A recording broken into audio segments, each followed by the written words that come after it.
दिवाली पर दोनों बहनों का दिवाला निकला।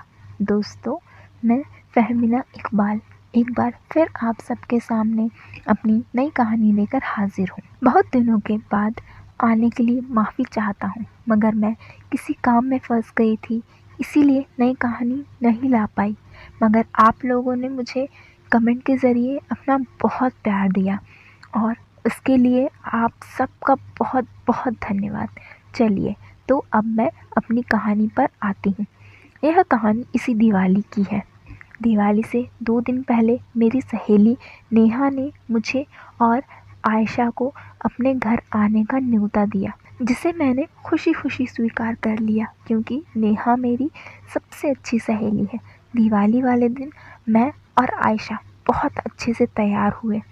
मैंने और आयशा ने डीप ब्लाउज़ और लहंगा पहना हुआ था। कुल मिलाकर हम नेहा के घर पहुँचे तो वहाँ नेहा और उसके मम्मी पापा ने हमारा बहुत अच्छे से स्वागत किया। तभी वहाँ नेहा का भाई और उसके 2 कज़िन आ गए। नेहा ने हमारी पहचान उनसे करवाई तो वो तीनों हम दोनों को आंखें फाड़ फाड़ कर देखने लगे। उनकी नज़र हम दोनों बहनों के ऊपर ही टिकी हुई थी। फिर हम सब मिलकर पटाखे छोड़ने लगे तो नेहा का एक कज़िन, जिसका नाम रोहन था, वो बार बार आयशा से बात करने की कोशिश कर रहा था, जिसे आयशा और मैंने देख लिया था। आयशा ने मेरी तरफ देखा तो मैंने उसे इशारे से साइड में बुला लिया।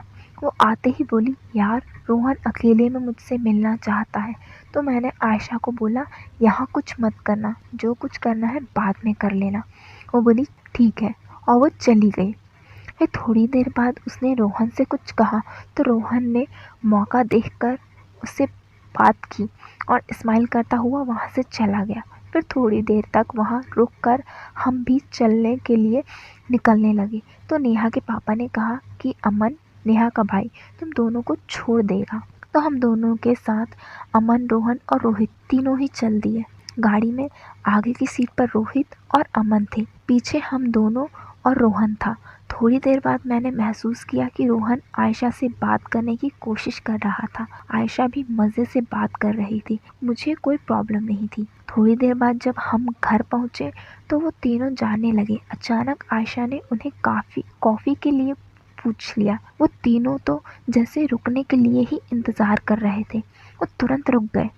तीनों अंदर आ गए। उन्हें अंदर बैठा कर मैं कॉफ़ी बनाने चली गई। मैंने किचन में से देखा कि आयशा उठी और बाथरूम की तरफ जाने लगी। उसके थोड़ी देर बाद रोहन ने अमन और रोहित को कुछ बोला और आयशा के पीछे जाने लगा। वो लोग करीब 10 मिनट बाद वापस आए। बाथरूम में से निकलकर आयशा सीधे रूम की तरफ भाग गई। रोहन भी अपनी जगह आकर बैठ गया। फिर हमने साथ कॉफ़ी पी। रोहित, जो मेरे पास बैठा था, वो धीरे से मेरी तरफ आ गया और उसने डायरेक्ट आके मेरे से बात करना चालू कर दिया। मैंने उसकी तरफ देखा और मैंने भी बात करने लगी और धीरे धीरे हम दोस्त बन गए। मैंने आयशा की तरफ देखा तो वो हंसने लगी। मैंने मन ही मन सोचा कि ये मुझे देखकर क्यों हंस रही है। अमन ने रोहित के कान में कुछ कहा और रोहित हट गया और अमन ने मेरे पास आके बोला कि हम लोग कल आएंगे, और फिर वो चले गए। उनके जाते ही मैंने आयशा को बहुत डांटा। मैंने उसको बोला, तू ऐसे किसी के सामने कैसे हंस सकती है। तो वो बोली, यार आप दोनों इतनी करीब आके बात कर रहे तो मैं अपनी हंसी पर काबू ही नहीं कर पाई। मैं उसकी इस बात पर हंस दी और उसे प्यार से एक थप्पड़ मारकर सोने चली गई। अगले दिन सुबह ही हमारे घर की घंटी बजी तो मैं उठकर गेट खोलने चली गई, क्योंकि उस वक्त हम दोनों ही सो रहे थे। गेट खोलते ही रोहित और वो तीनों अंदर आ गए। फिर वो मुझे अंदर कमरे में ले आए। आयशा अभी भी सो रही थी। तभी आयशा उठ गई। रोहन को देखकर वो उसके गले लग गई। फिर उसने मुझे बहुत देर तक बातें की। फिर चाय बनाई और चाय पीने लगे बैठकर। अब मैं थक चुकी थी तो मैं लेट गई। मैंने कहा, नाश्ता क्या करोगे? वो बोला, आपको जो बनाना आता हो वो। मैंने कहा, फिर मैं समोसे बना लेती हूँ।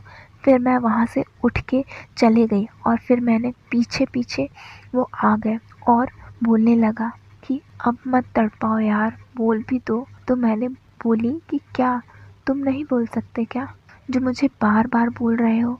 उसने फट से बोल दिया, आई लव यू। फिर उसके बाद क्या होना मुझे बताने की ज़रूरत ही नहीं है। और मैंने वही किचन से देखी कि मेरी बहन भी उस लड़के के साथ लगी पड़ी है।